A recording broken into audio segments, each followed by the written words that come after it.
네, 하나님께서 오늘 우리에게 주시는 말씀을 함께 보도록 하겠습니다. 오늘의 말씀 마태복음 25장 14절부터 18절입니다. 마태복음 25장 14절부터 18절입니다. 네, 함께 하나님 말씀을 받도록 읽겠습니다. 또 어떤 사람이 타국에 갈 때 그 종들을 불러 자기 소유를 맡김과 같으니 각각 그 재능대로 한 사람에게는 금 5달란트를, 한 사람에게는 2달란트를, 한 사람에게는 1달란트를 주고 떠났더니 5달란트 받은 자는 바로 가서 그것으로 장사하여 또 5달란트를 남기고 2달란트 받은 자도 그같이 하여 또 2달란트를 남겼으되 1달란트 받은 자는 가서 땅을 파고 그 주인의 돈을 감추어 두었더니. 네, 잘 아는 달란트 비유에 관한 내용이죠. 이 말씀을 잘 살펴보면은 하나님이 어떤 분인가를 알 수 있습니다. 하나님을 올바르게 알게 되면 마지막 우리 인생을 준비하게 되는 거예요. 하나님을 그러나 오해하게 되면 인생의 마지막이 영청 달라집니다. 완전히 달라질 수 있는 인생을 살게 된다고 하는 것을 오늘 본문을 통해서 살펴볼 수 있을 것입니다. 오늘 14절 말씀에 보면 어떤 사람이 타국에 갑니다. 그러면서 종들을 불러가지고 자기 소유를 다 맡겨요. 여기 어떤 사람은 누구일까요? 주인이죠, 주인. 주인은 누구를 말합니까? 지금 예수님이 이 비유를 말하고 있는 것을 생각해 볼 때 바로 예수님을 이야기하고 있는 거예요. 그러니까 예수님께서, 주인 되신 예수님께서 종들을 불러서 자기 소유를 맡깁니다. 이 종들은 누구입니까? 오늘날 모든 교회가 되겠죠. 구별되어서 하나님의 선택을 받은 마지막 날을 재림을 기다리는 성도들이 될 것입니다. 그러니까 이 마지막 때를 기다리는 성도들에게 지금 다 자기 소유를 맡기고 먼 타국에 갔다, 즉 하나님 보좌 우편에 갇혔다는 이야기예요. 그런데 이제 이후에 우리가 오늘 보지 않았지만 조금 더 내려가다 보면은 이런 말이 있어요. 결산할 날이 온다는 것입니다. 주님이 다시 오셔서 결산을 한다 그랬거든요. 그러니까 반드시 주님은 맡겨둔 다음에 결산하기 위해서 오시는 분입니다. 결산의 날, 즉 주인이 다시 돌아오는 날이죠. 먼 타국에 갔다가 돌아오는 바로 그때 이것을 우리는 흔히 재림이라고 그러죠. 재림. 주님이 재림하실 때 결산을 하겠다 이렇게 말씀합니다. 이제 한번 너 어떻게 했는지 살펴보자라고 하는 것이죠. 그러니까 주님은 반드시 재림하실 것입니다. 주님이 오시기로 약속하셨기 때문에 속히 오실 것입니다. 오셔서 재림하신 그분은 구원과 심판의 역사를 베풀어 주실 거예요. 오늘 이 본문을 통해서 우리가 주님을 조금 더 깊이 알기를 원하는데, 그렇다면 여러분, 우리가 이 마지막 때를 살아가게 될 때, 주님이 다시 오시는 그날까지 이 마지막 때를 살아가고 있는데, 마지막 때는 히브리서에서 말씀하고 있는 것처럼 예수 그리스도께서 이 땅에 오시는 그때부터 마지막 때가 시작되었습니다. 그러니까 마지막 중에 마지막을 향해서 계속 가고 있다고 하는 사실을 성경을 통해 알 수 있죠. 네, 이런 마지막을 우리가 살아가는 이 시기에, 그러면 우리는 주님이 재림하시는 그날까지, 혹은 우리가 죽어 주님 앞에 서는 그날까지 무엇을 하며 살아야 되는가라고 하는 것이 오늘 본문에 잘 나타나 있습니다. 자, 15절 한번 같이 읽겠습니다. 각각 그 재능대로 한 사람에게는 금 5달란트를, 한 사람에게는 2달란트를, 한 사람에게는 1달란트를 주고 떠났더니. 자, 이 말씀은 주인이 타국에 갈 때 종들을 불러가지고 나눠줬어요, 자기 소유를. 그런데 어떤 사람에게는 5달란트, 어떤 사람에게는 2달란트를 줬어요. 근데 어떤 사람은 딱 1달란트만 줬습니다. 우리는 이것을 공평하지 못하다라고 생각할 수 있으나, 그러나 이 말씀 자체는 결국 가장 확실하게 주님이 너무너무 공평하시다고 하는 사실을 지금 우리에게 가르쳐주고 있는 거예요. 목사님, 공평하지 않잖아요. 아니, 누구는 5 주고 누구는 2 주고 누구는 1 주고 어떻게 그게 공평합니까? 라고 말할지 모르지만 그것은 우리 인간의 개념 속에서 나오는 계산법이에요. 하나님의 계산법은 다릅니다. 하나님은 공평하신 분이십니다. 우리 여러분, 하나님이 공평하다는 사실, 공평하시다라고 하는 사실에 대해서 혹시 공평하지 않다고 주장할 수 있는 근거가 있나요? 아마 여러분이 다 공평하신 하나님에 대해서 다 믿을 겁니다. 여러분, 모든 소유는 주인 거죠. 주인 거. 주인이 종들에게 맡겼단 말이에요. 그러니까 모든 것은 다 예수 그리스도의 것이라는 이야기입니다. 하나님의 것이라는 이야기예요. 여러분, 생명이 내 것이라고 생각할 때가 있습니다. 자기 거라고 여길 때가 있어요. 그러나 자기 인생, 자기 생명이 자기 것이라고 주장한들 자기 마음대로 되는 일이 있습니까? 아무것도 없습니다. 건강도, 재능도, 지위도, 명예도, 지식도, 부도, 그리고 나에게 주어진 시간과 자녀들도 내 것이 아니에요. 그분의 것이고 그분이 일시적으로 나에게 위탁을 하셔서 맡겨주신 거예요. 근데 내 것처럼 생각한단 말이죠. 그러다 보니까 여기서 문제가 사실 생기는 거거든요. 소유가 많으면 많을수록 사람들은 내 것이라는 개념을 더 강하게 가질 수 있습니다. 그러나 성경은 말하고 있는 것입니다. 네 것 아니고 내 것이다. 그게 주인이신 예수님 말씀이에요. 그러니까 주인이신 그분이, 모든 소유를 관장하시는 그분이 종들에게 나눠줬는데 종들이 내 것이라고 생각하면 이거 아주 고약한 종이죠. 뭔가 단단히 착각을 하고 있는 것입니다. 위탁받아서 그 일을 감당해야 될 사람이 자기가 관리인인데 주인처럼 행세를 한다면 큰일이죠. 분명한 것은 내가 주인이 아니라고 하는 사실이에요. 주인은 단지 모든 소유를 각각 사람들에게 맡겨서 그것을 위탁시키고 먼 나라로 갔다가 다시 와서 결산하자라고 말씀하고 있는 분이라는 사실을 오늘 우리가 깨달아야 됩니다.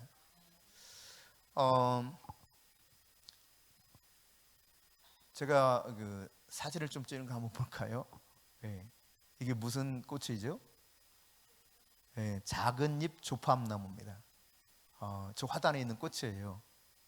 저기 2주 전쯤 찍은 꽃입니다. 예쁘죠? 네. 또 볼까요? 이거는 무슨 꽃일까요? 역시 저기 있는 꽃입니다. 능수도화, 복숭아 꽃 중에 하나죠. 이렇게 늘어진다 해서 능수도화예요. 네. 넘겨주세요. 네, 이것은 무슨 꽃이죠? 네, 백꽃입니다. 이화라 그러죠. 이화, 백꽃이에요. 배나무 여기 있는 거 제가 꽃 피었을 때 찍은 겁니다.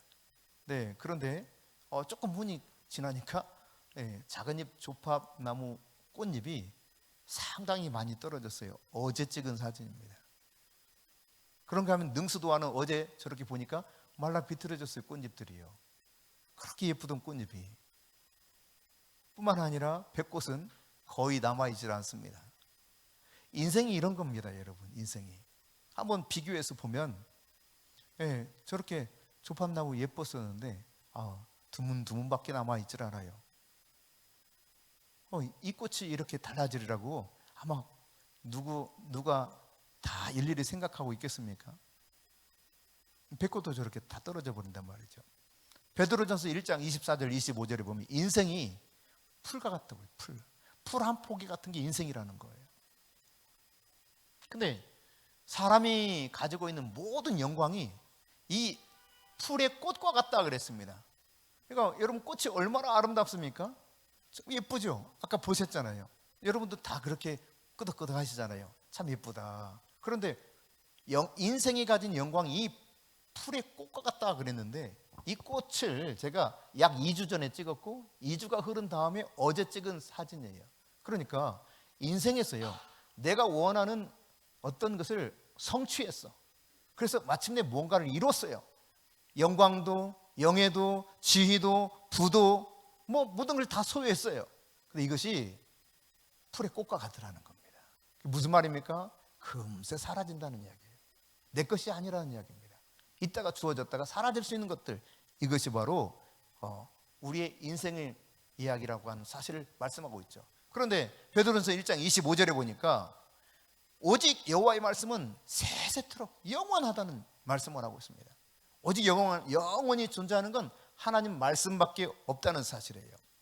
오늘 하나님의 말씀을 통해서 하나님이 어떤 분인가를 잘 알 수 있기를 바랍니다. 내가 바라는 인생에 성공이 있다 할지라도 그것은 풀의 꽃과 같다라고 하는 것, 내가 원하는 부유함을 가졌다 할지라도 그것도 역시 풀의 꽃과 같아서 금세 시들어버리고 말라 비틀어져 없어진다는 것, 떨어져 버린다는 것, 그것이 인생이라면 하나님의 말씀은 우리로 하여금 하나님이 어떤 분인가를 조금 더 구체적으로 깨닫게 만들어요. 여러분, 우주 만물을 누가 창조하셨습니까? 피조물인 우리가 창조한 게 아닙니다. 하나님께서 성부성자 성령의 하나님께서 이 모든 것을 창조하셨어요.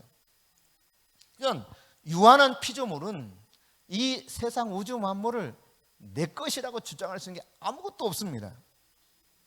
피조물이 주인이 될 수 있습니까? 그 말이 안 되는 거죠.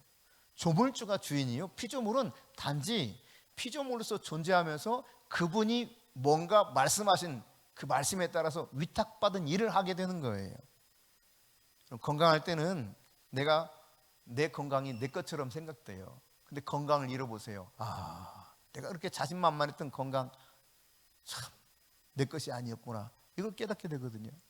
부유했을 때는요, 그 돈이 다 내 것 같아. 근데 하나님이 그걸 싹 걷어가 보세요. 내 거 아니었구나, 이거 깨닫는 날이 옵니다. 아무리 똑똑한 지식을 가졌다 할지라도요, 이게 어느 순간 하나님이 걷어가시면 이 지식과 지혜라는 것이 아무것도 소용없어지는 때가 옵니다. 결국은 얼마나 부족한가, 내가 아무것도 아니다라는 사실을 아는 날이 오게 된단 말이죠. 이게 여러분, 꽃을 통해서, 풀을 통해서 주님이 말씀해 주시는 진리 가운데 하나인 것입니다. 하나님께서 세상을 만드셨기 때문에 세상의 주인은 하나님이심이 마땅하지요. 이것을 내가 그대로 받아들인다면, 믿음으로 이것을 그대로 취한다면, 인간이 가지고 갈등하고 있는 모든 고민의 문제 중에 상당수가 다 해결됩니다. 인생 내 것이 아니지, 내가 가진 건강이나 지식이나 부나 명예나 영광이나 모든 것, 자식이나 시간이나 내 거 아니지, 이것만 제대로 깨닫고 받아들이면 인생에서 느끼는 갈등이 거의 다 해결돼요. 근데 문제가 어디서 발생하느냐, 그게 내 것이라고 생각하기 때문에 갈등이 생기는 거예요. 원망이 생기는 겁니다.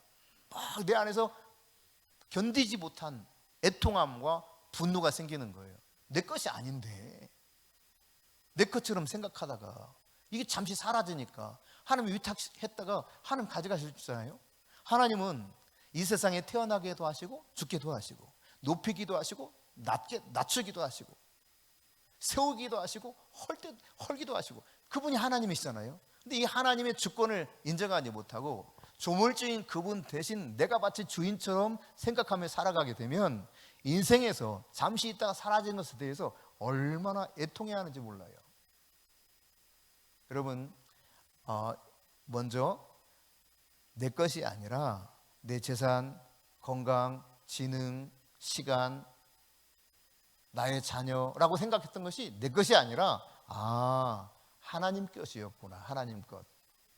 이것을 여러분 먼저 잘 받아들여야 됩니다. 이걸 잘 모르는 사람들이 하나님 앞에서 오만하게 되는 거예요. 하나님을 능멸하게도 됩니다. 하나님한테 막 따지죠. 그리고 때로는 사람들에게 원통해하면서 그 모든 탓을 돌리는 경우들이 많이 있게 됩니다. 우리는 피조물이고 우리를 지으신 창조주가 계십니다. 우리는 종이고 그분이 주인이십니다. 이 관계만 잘 확립돼도요, 인생 그렇게 복잡하게 살지 않아요. 아주 단순해져요. 그렇다면 여러분, 우리가 이 세상을 살아가면서 잠시 나에게 맡겨준 것을 내가 누리며 살거든요. 그렇잖아요. 나에게 소유도 있고 뭔가 시간도 있고 재능도 있고 이런 것들을, 그러면 나는 어떤 생각을 가지고 살아야 되는가, 나에게 주어진 이 소유는 어떤 의미가 있는가라고 하는 것입니다. 그것은 여러분, 그저 나에게 맡겨준 것에 불과하다는 사실을 분명히 성경이 밝혀주고 있죠. 소유권은 나에게 전혀 없어요. 단지 내게 맡겨주셨기 때문에 이 맡겨진 일에 대한 감당해야 될 책임만이 나에게 있는 것입니다. 이것을 다른 말로 말하면 사명이라고 해요. 사명. 하나님 이 세상에 보내시고 나에게 필요한 뭔가를 맡기셨어요. 왜냐하면 그 사명을 이루도록 하기 위한 필요한 것들이 있기 때문에 나에게 주신 거예요. 지식도 주시고 달란트도 주시고 때로는 자녀도 주시고 물질도 주시고 건강도 주시고 시간도 주시고, 다 그분이 이 세상에 보내서 나로 하여금 맡겨주신 일들을 감당하도록 하기 위해서 필요한 것들을 이런 모양 저런 모양으로 공급해 주시는 것이죠. 오늘 다시 15절 말씀 읽어봅시다. 시작. 각각 그 재능대로 한 사람에게는 금 5달란트를, 한 사람에게는 2달란트를, 한 사람에게는 1달란트를 주고 떠났더니, 자, 여기서 우리가 생각해야 될 사실은 하나님은 너무너무 공평하시다는 사실입니다. 공평해요. 하나님, 나는 왜 이렇게 만들어놨어요? 눈도 째지고 키도 작고 그냥 주름살도 다른 사람보다 많고 나이는 적은데 왜 이래요? 아니, 다른 사람은 저렇게 편안한 인생 사는데 우리 집은 왜 이 모양이에요? 사실 하나님 앞에 따지고 싶은 게 많을 거예요. 그런데 하나님은 우리의 상황과 여건과 모든 것들을 그분이 알아서 판단하셔서 가장 선하신 그분이 선하신 의도를 다 우리 속에 주어서 우리가 이 땅에서 인생을 사는 동안, 짧은 인생이거든요. 인생이 70이요 강건하여도 80일째라도 우리의 자랑은 수고와 슬픔밖에 없다 그랬어요. 세월이 살같이 날아간다 그랬습니다. 100살을 산들 여러분, 오늘날 시대가 얼마나 빠르게 움직입니까? 옛날 60세 사는 것보다 오늘날 100세 사는 게 더 빠른 것 같아. 순식간이야. 그냥 세상이 얼마나 빠르게 돌아가는지요. 여러분, 우리는 생각했을 때, 아니 왜 저 사람은 5달란트고 나는 2달란트고, 저 사람도 2달란트인데 나 2달란트라도 주지 왜 나는 1달란트예요? 근데 여러분, 잘 생각해 보세요. 오늘 하나님께서는 성경 말씀을 통해서 각각 그 재능에 따라 이 달란트를 줬다는 거예요. 그러니까 이 사람에게는 이게 딱 적합한 거예요. 그러니까 여러분, 한번 제가 또 이 꽃들을 많이 찍었어요. 한번 보여드릴게요. 이게 지난번 노예 갔다가 노예에서 밥 먹을 때 그 화단에 있는 꽃이었습니다. 저 꽃이 뭐예요? 영산홍이에요. 물론 철쭉과에 속하죠. 예쁘죠? 저 영산홍이 우리 화단에도 있긴 한데 아직 작아가지고 저렇게 풍성하지 못해요. 그 다음 보면 여기 무슨 꽃? 제가 아까 말씀드렸죠? 능수도화. 참 예뻐요. 저거는 작은 잎 조팝나무. 예쁘잖아요. 근데 잘 보시면 꽃잎 모양도 다르고 색상도 다르고 크기도 다 달라. 이건 보랏빛 나는 뭐예요? 라벤더. 이거 최 목사님이 좋아하는 꽃 중에 하나입니다. 그래서 꼭 화단에 매년 저걸 심습니다. 약 올라요? 시비 걸 만한 일이 있어요 혹시? 여러분도 이쁘잖아요, 그죠? 네. 그래요. 저건 무슨 꽃? 백꽃이에요. 저희 동기 목사님 가운데 유난히 백꽃을 좋아하시는 분이 있습니다. 이분은 꼭 백꽃 필 때가 되면 항상 카메라 들고 다니셔요. 그걸 찍어가지고 그냥 처음 이렇게 막 피려고 할 때부터 시작해서 확 피었을 때, 그리고 떨어졌을 때 다 찍어가 매번 올립니다. 문혜원 목사님이라고, 이분이 얼마나 백꽃을 좋아하는지 몰라요. 백꽃. 그 다음, 제가 진짜 몇 년 만에, 한 2년 만에 올라갔나 봐요, 가연산에. 그래서 올라가니까 마침 진달래가 있길래 제가 진달래를 찍어왔습니다. 예뻐요? 진달래도 예뻐요. 저 꽃잎 하나만 있어도 예쁘잖아요. 그런가 하면 이게 이제 처음으로 이 뒷동산 한번 올라가 봤어요. 4년 좀 넘어서 저도 참 무심하다 그런 생각도 드는데, 바로 이 뒤에 야산이죠. 거기 올라가니까 저 꽃이 있더라고요. 뭐예요? 목련이에요. 목련도 예쁘죠? 참, 제가 이렇게 또 가다가 이렇게 저기 검단사거리를 걸어가다 보니까 옆에 이제 오른쪽에 개나리가 피어 있더라고요. 그래서 제가 개나리를 한번 찍어봤어요. 개나리도 이쁘네. 저거는 이제 뭡니까? 철쭉동산에서 찍은 철쭉입니다. 그 근처에 이렇게 도로가에 있는 수국을 찍어봤어요. 수국. 저거는 이제 조금 있으면 이제 필 여기 덩쿨 장미입니다. 이거. 작은 덩쿨 장미. 조금 있으면 여러분 구경 가게 될 거예요. 네, 저거는 채송화. 네. 최 목사님 이거 좋아하셔요. 그래서 제가 이 사진은 찍은 게 없어서 인터넷에서 제가 하나 구했습니다. 잘했죠? 네, 이거는 우리 집 가다 보니까 집 앞에 제비꽃이 피어 있더라고요. 그리고 조금 그 옆에는 또 뭐가 피어 있었느냐, 저렇게 민들레가 피어 있더라고요. 그래서 다 갈게요. 무슨 꽃이 하나 나왔다 또. 꽃 중에 꽃. 대환아 어딨니? 대환아, 저기 중에 제일 예쁜 사람 누구야? 솔직히 말해봐. 너무 고민할 필요 없어요. 누가 예뻐? 뭐가 제일 예뻐? 오른쪽? 내가 보기엔 오른쪽은 검은 옷인데. 제 눈에는요, 오직 한 사람만 예쁩니다. 너무너무 예뻐요. 비교 불가야, 비교 불가. 근데 여러분 보면 각기 다 예쁘잖아. 약간 째진 눈은 째진 눈대로 예쁘거든요. 동글동글한 눈은 동글동글한 눈대로 예뻐요. 사실 여러분, 에베소서를 통해서 말씀하고 있고 또 창세기 1장을 통해서도 말씀하고 있지만, 하나님이 세상을 얼마나 아름답게 만드셨어요. 그래서 보실 때마다 보시기 좋았다는 거예요. 여러분, 제가 꽃 조금 보여줬는데 어때요? 예쁘고 좋죠. 그런데 하나님 그렇게 말씀하셨다니까, 보시기에 좋았더라. 그런데 여러분, 마지막 날 온 우주 만물을 다 만드신 다음에 마지막 날 우리가 우리의 형상을 따라 우리의 모양대로 사람을 만들자 그랬거든요. 사람을 만드셨어요.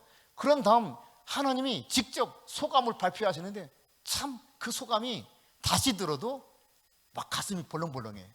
뭐라고 말씀하셨어요? 심히 좋았더라. 이게 제 가슴이 얼마나 울림으로 왔는지 몰라요. 하나님이 사람을 창조하시고요, 심히 좋았더라.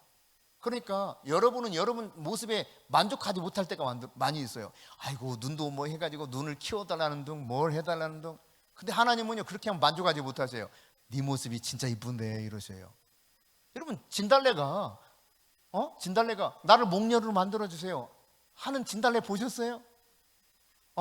채송화가 아니 나는 왜 바닥에서 맨날 비가 오면 내 몸에 흙이 묻게 만들었어요? 뭐 이렇게 따지는 거 봤어요? 다요, 하나님이 의도하신 대로 하나님의 놀라운 디자인 솜씨로 창조적으로 만들어 놓으시고, 색상도 디자인도 그 피는 시기도 그리고 목적도 다 달라요. 그런데 이들이 다 아름답게 조화를 이루었단 말이에요.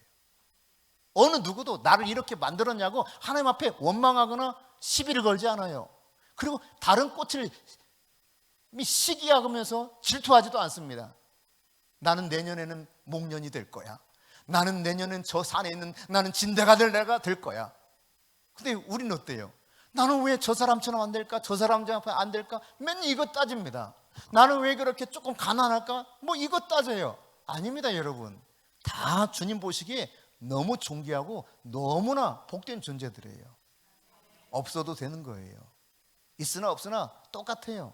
많은 것을 가지고 있는 사람들은 잠자기 쉽지 않습니다. 여러분, 아무것도 없는 사람이 편히 자요? 많은 것을 가진 사람이 편히 자요? 여러분 아직 많은 것을 가져보지 못해서 많은 것을 가진 사람은요, 괴로워. 생각할 게 많아요. 신경 쓸 게 얼마나 많은지 몰라. 근데 없는 사람은 신경 쓸 게 별로 없어. 다 방문 열어놓고 자도 괜찮아. 근데 조금 있어 보세요. 조금 있는 사람들은 막 여기 잠궈야 돼, 저기 잠궈야 돼. 뭐 그냥 그래도 신경 쓰여서 카메라 다뤄놔야 돼. 별짓을 다 해도 마음이 안 놓일 때가 있어요. 있는 거나 없는 거나 아무런 차이가 없는 것입니다. 못생겨도 괜찮아요. 이주일 씨가 생각나네. 못생긴 건 어떻습니까? 내가 보기에 못생기고 사람의 관점이 보기에 못생긴 거지, 하나님 뭐라고 말씀하시느냐? 보시기에 심히 좋았다는 거예요. 누가 여러분 채송화를 보고 안 이쁘다고 말하겠어요? 만일 그렇게 말한들 채송화가 나는 저 사람이 안 이쁘네, 나 진짜 채송화로 사는 건 난 더 이상 싫어. 누가 여러분 목련이 잠깐 있다가 떨어지는 거 보고 저 목련은 나는 저렇게 빨리 떨어져서 진짜 싫어 한들 목련이 영향을 받아요? 아니에요. 내년에 똑같이 목련꽃 핍니다. 그리고 그 아름다운 자태를 보여줍니다. 잠시 있다가 떨어지는데요. 그렇잖아요. 나는 왜 작은 잎 펑펑 이렇게 팝콘처럼 이런 이파리만 피워야 돼요? 조팝나무가 그렇게 말합니까? 절대로 그렇지 않아요. 우아하게 이렇게 나도 피고 싶어 하지 않는단 말이에요. 비교하다 보면 열등의식에 빠질 때가 많습니다. 열등감에 사로잡혀요. 열등감에. 혹은 내가 조금 있으면 우쭐해서 우월감에 사로잡혀요. 이게 얼마나 잘못된 것인가를 성경을 통해서 우리는 잘 깨달아야 됩니다. 하나님은요, 그분의 솜씨대로 그분이 아주 다양하게 아름답게 만들어 놓으셨어요. 이게 하나님의 조화잖아요. 조화. 여러분 생각해 보세요. 모든 사람이 예컨대 수학만 잘하기를 원해. 그리고 수학만 매달려. 그리고 수학자만 다 돼. 그러면 나머지는 세상 어떻게 굴러가요? 이게 어려운 거예요. 관심사도 잘하는 것도 다 다르게 만들어놨어요. 그리고 조금 가진 자나 많이 가진 자나 큰 차이가 없어요. 그건 우리 보기에 그런 거예요. 하나님의 공의, 하나님의 정의, 이것은 그분의 뜻과 그분의 섭리에 따라서 가장 아름답게 모든 것을 만들어 놨다는 사실입니다. 근데 이것이 마귀가 막 충동질을 하잖아요. 그러면 시기하고 질투하게 되어 있습니다. 내 것이 안 좋아 보여요. 왜 나는 수국처럼 이쁘지 못할까? 나는 저 능수도화처럼 촥 늘어진 모습이 좋은데, 남의 것을 자꾸 원하는 이런 삶을 살아간다면 그 인생 얼마나 불쌍하겠어요. 모든 사람에게 환영받는 자가 되기 원한다. 여러분, 하나님 그렇게 만들어 놓지도 않았어요. 그게 꼭 좋은 게 아니에요. 어떤 사람은 목련을 진짜 좋아합니다. 어떤 사람은 라벤더를 더 좋아하고요. 어떤 사람은 철쭉에 쏙 빠져 삽니다. 다 다릅니다.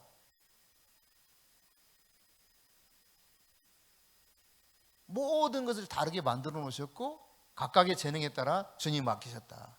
그렇기 때문에 여러분, 주님은 불공평하게 5달란트, 2달란트, 1달란트 주신 것이 아니라 그분이 가장 선하신 그분의 뜻대로 가장 합당하게 재능에 따라서 각각 달란트를 주신 겁니다. 하나님의 공의와 정의 원칙에 따라서요. 그렇기 때문에 여러분, 내가 누군가 나를 몰라줘도 영향을 받을 필요가 없어요. 만드신 그분이 나를 알아주면 되는 겁니다. 마지막 다시 오셔서 주인이 결산할 때, 아 그래 너 잘했다 하면 되는 거예요. 문제는 근데 여기에 관심을 두지 못하고 자꾸 다른 것에 관심을 두기 때문에 인생을 살아가면서 많은 고민과 갈등이 생기는 거예요. 왜 나는 이렇게 이거밖에 안 될까? 하나님은 모르기 때문에 그렇게 원망하고 불평하는 겁니다. 우리 하원이가 하나님이 자기한테 쓸데없는 것만 주신 것 같아요. 이걸 수도 없이 이야기했어요.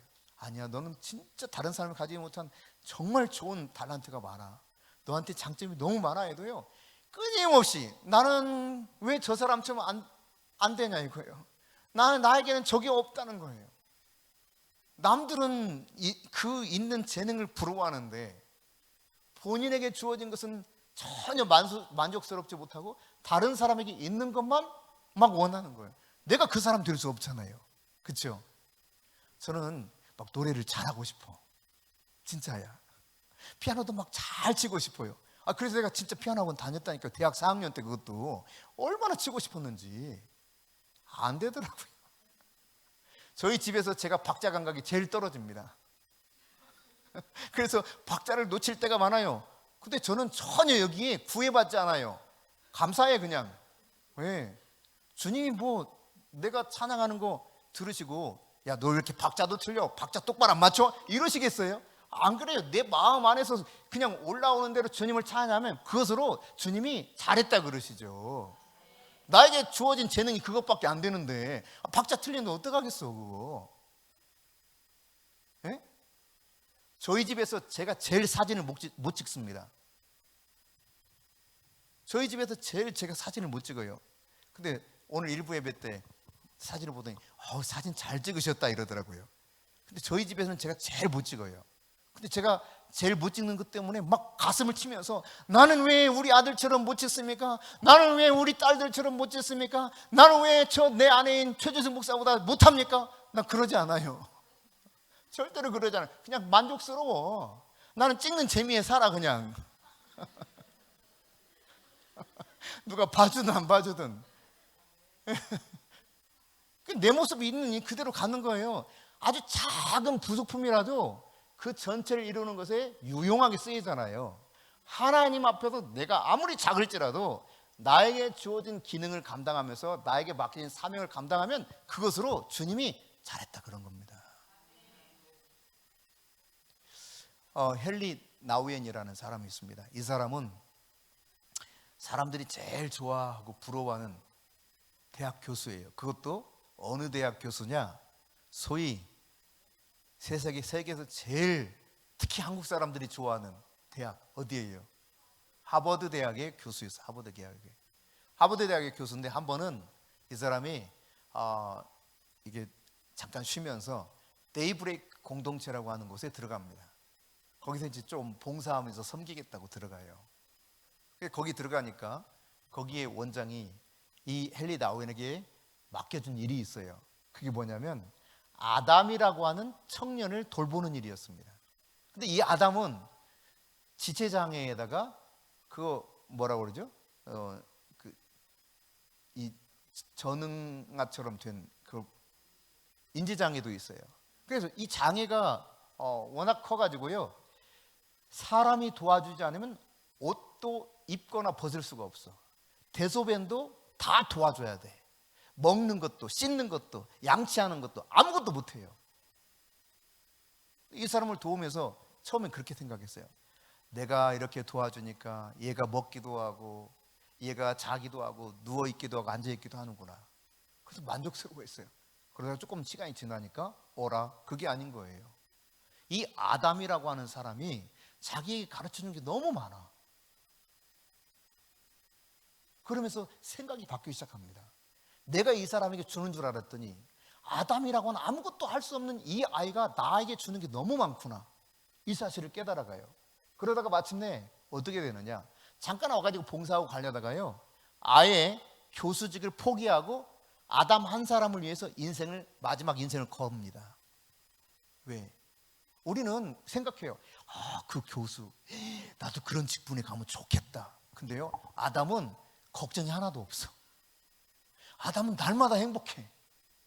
이걸 보면서 자기와 너무 비교가 되는 거예요. 있어도 누려도 모든 게 만족스럽지 못하는데 이 아무것도 못하는 이 아담은 날마다 행복하고 날마다 좋은 거야. 날마다 감사하는 거예요. 여러분, 어느 인생이 여러분 복된 인생인가요?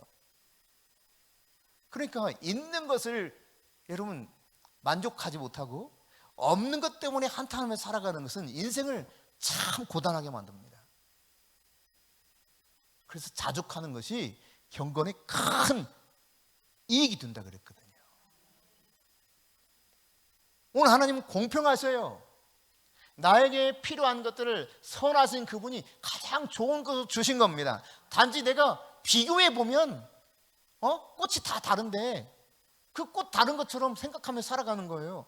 말씀드렸잖아요. 목련이 나는 왜 이렇게 빨리 떨어져, 바람에 쉽게 떨어져, 나 이런 꽃 싫어, 이러지 않는다니까요.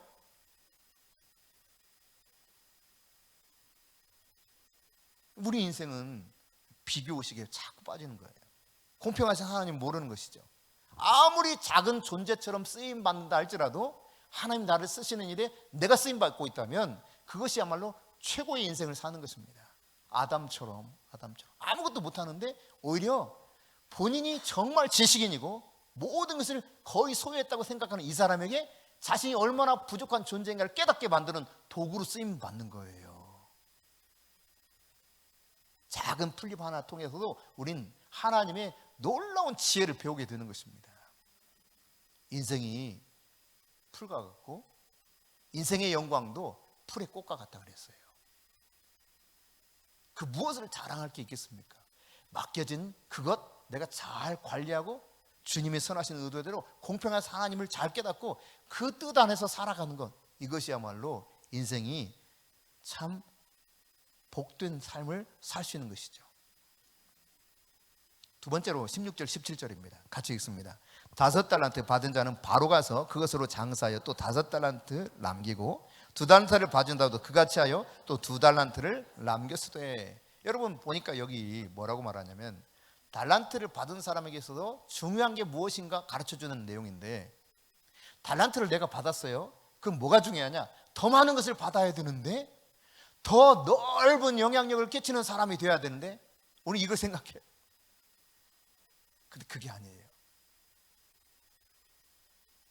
달란트를 받은 사람에게 중요한 것은 나에게 주어진 것에 대한 내가 어떻게 이것을 처리할 것인가입니다. 달리 말해서 오늘 본문에 말씀하고 있는 것처럼 많고 적음이 중요한 것이 아니라 내가 받은 것에 대해서, 하나님 주신 것에 대해서 감사하면서 작은 일일지라도 신실하게 충성스럽게 어떻게 감당하는가, 이게 중요한 거예요. 이 신실함이 심판의 척도가 되는 것입니다. 인정하십니까? 네. 얼마나 신실했는가, 이것이 하나님이 판단하시는 척도예요. 내가 얼마나 충성했는가. 그래서 여러분 고린도전서 4장 2절에 보면 맡은 자들이 구할 것은 충성 한 가지밖에 없습니다.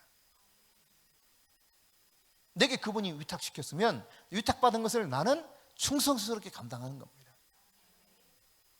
요한계시록 2장 10절에 보면 죽도록 충성하라 그랬어요. 죽도록.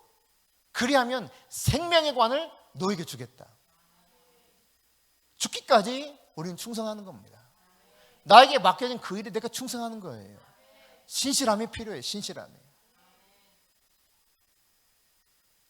그럼 여러분, 신실함으로 인정받은 사람들은 그들에게 맡겨진 것이 많고 적든 아무 상관없이 오늘 본문에서 볼 수 있는 것처럼 동일한 칭찬과 동일한 상급을 받게 됩니다. 근데 이들이 취했던 행동을 보면 16절에 바로 가서 그것으로 장사해, 즉 주인이 맡기신 뜻을 깨닫고 즉시 순종했다는 얘기예요. 지체하지 않고. 그분이 말씀하신 대로. 핑계대지 마세요, 여러분. 내가 이렇기 때문에 저렇기 때문에 아니에요. 진짜 주인이신 그분이 나에게 맡겨주신 일에 대해서 나는 즉시 순종할 것밖에, 종인 나에게는 어떤 권리도 없어요. 오로지 나에게 맡겨주신 하나님의 은혜에 감사하면서 나는 즉각적으로 순종하며 그분 앞에 나의 신실함을 통해서 주님이 의도하신 그것들을 만들어내는 일만 하면 되는 것이죠. 그러므로 여러분, 많은 사람들이 빠지는 함정, 나는 능력이 없어, 이걸 탓하지 마세요. 나는 재능이 부족해, 이것을 원망하지 마세요. 이거 아무것도 아니라니까요. 아담이 제일 행복해. 아담처럼 혹시 행복한 사람 여러분일까? 안 그렇다고 봐요. 아무 걱정이 없어요. 누군가 자기를 와서 도와주면 그냥 그 도와주는 그냥 받을 뿐이야. 너무 감사해. 원망하는 것도 없어. 매일매일이 기쁘고 행복해. 나에게 재능 없는 것과 능력이 없음을 탓하지 마시고, 문제는 내가 신실하지 못한 것에 대해서 회개해야 돼요. 하나님 나에게 맡겨진 것에 대해서 내가 충성하지 못했구나. 이것이 문제인 것입니다. 이것이 내 능력껏 최선을 다해서 신실하게 사명을 감당한다면 그것으로 족한 것입니다. 그게 바로 하나님께 영광 돌리는 것입니다. 여러분이 이런 삶을 살 수 있기를 축복합니다. 마지막으로 18절입니다. 18절 같이 읽습니다. 시작. 한 달란트 받은 자는 가서 땅을 파고 그 주인의 돈을 감추어 두었더니. 여러분, 성경적 원리를 따라서 살펴보게 되면은 내가 받은 것이 있다면 그 받은 것을 잘 활용해 가지고 열매를 맺으라 그래요. 뭔가 이익을 남기라 그래요. 이게 주님이 맡겨주신 것이고 이것이 성경에서 가르치는 주는 것입니다. 그러니까 열매를 맺고 성장하는 것이 맡은 자에게 주어진 가장 중요한 책무라는 이야기입니다. 생육하고 번식해야 돼요. 네. 현상 유지는 사실 죄입니다. 죄. 그래서 오늘 본문에서 보면은 이 사실에 대해서 분명히 알 수 있거든요.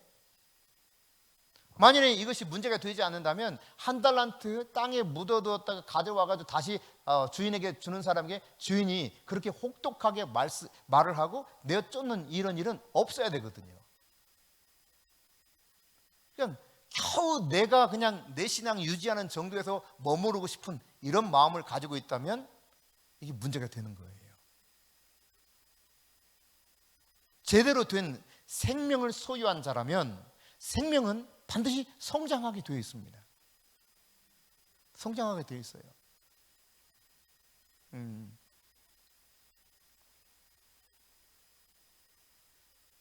지금 여기 앉아 계신 분 중에 애가 제일 어린 애가 누굴까요?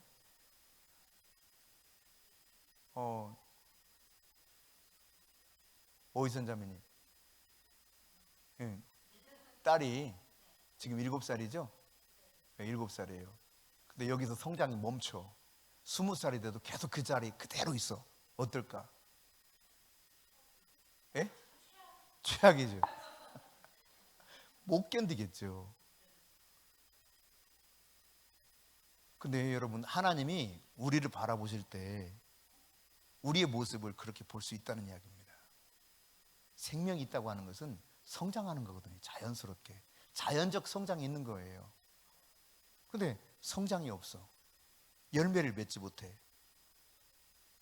아니 7살 상태에서 10살 되고 20살 돼도 그대로 멈춰 있어. 이게 최악이지, 최악. 인생에 아마 가장 쓴 그런 고통이 계속 짓누를 거예요. 하나님 아버지 입장에서 우리가 그런 모습이 될 수 있다는 사실이에요.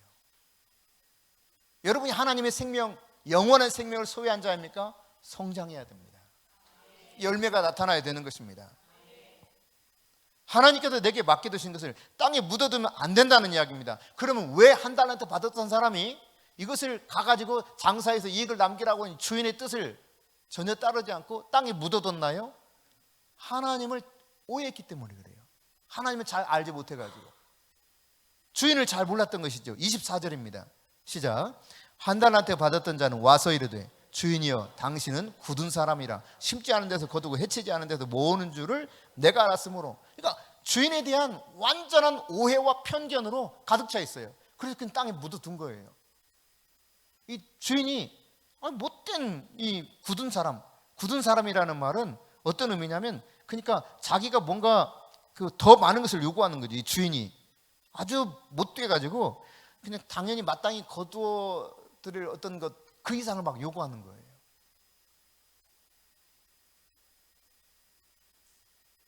이 굳은 사람이라 하면서 오해한 가운데 주신 달란트를 가서 이익을 남기라 그랬는데 묻어뒀다가 가지고 그대로 가서 여기 있다가 이렇게 마지막 날 결산한 그 모습을 보게 되죠. 여러분, 인생이라고 하는 것은 하나님을 잘 모르면 마지막이 너무 달라집니다. 21절입니다. 같이 읽습니다. 그 주인이 이르되 잘하였도다 착하고 충성된 종아, 내가 적은 일에 충성하였으며 내가 많은 것을 내게 맡기리니 내 주인의 즐거움에 참여할지어다 하고, 이게 지금 5달란트 남겨왔던 사람에게 주인이 칭찬하는 내용이거든요. 그런가 하면 여러분 23절 보세요. 시작. 그 주인이 이르되 잘하였도다 착하고 충성된 종아, 내가 적은 일에 충성하였으며 내가 많은 것을 내게 맡기리니 내 주인의 즐거움에 참여할지어다 하고. 혹시 글자가 좀 다른 게 있어요? 칭찬 좀 다른 게 있어요? 5달란트 남긴 자는 조금 더 칭찬해 줘야 되는 거 아닌가? 안 그래요. 똑같아요. 그리고 똑같이 적은 일이라고 합니다. 적은 일이죠. 우리가 크게 생각한들 그게 하나님께 무슨 얼마나 대단한가 되겠어요. 아주 적은 일에 불과하죠. 네가 적은 일에 충성했으니 내 주인의 즐거움에 참여해라. 그리고 너 이제 와서 나와 함께 잔치상에 둘러앉아라 그래요. 이게 5달란트 남긴 자나 2달란트 남긴 자 동일하게 똑같은 칭찬을 하고 있다는 사실입니다. 반면에 여러분 26절입니다. 시작. 그 주인이 대답하여 이르되 악하고 게으른 종아, 나는 심지 않은 데도 거두고 해치지 않은 데도 모으는 줄로 내가 알았느냐? 착하고 충성된 종아 그랬는데 앞에서는 이제 이 사람을 향해서는 뭐라고 말하고 있습니까? 악하고 게으른 종아. 신실하지 못한 것이 이처럼 책망을 듣는 일이 된다는 이야기입니다. 그것으로 끝이 아닙니다, 여러분.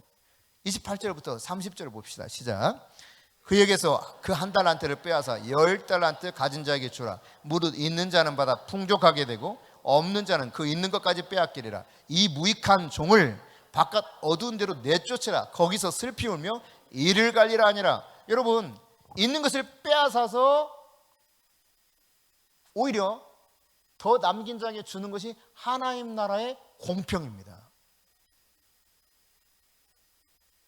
내가 게으르게 이거 하나 가지고 가면 이것도 뺏겨버려요. 그냥 뺏기는 것에서 멈추지 않고 어떻게 합니까? 저 바깥 어두운 데 쫓아내라는 겁니다. 거기서 슬피 울며 이를 갈미 있으리라.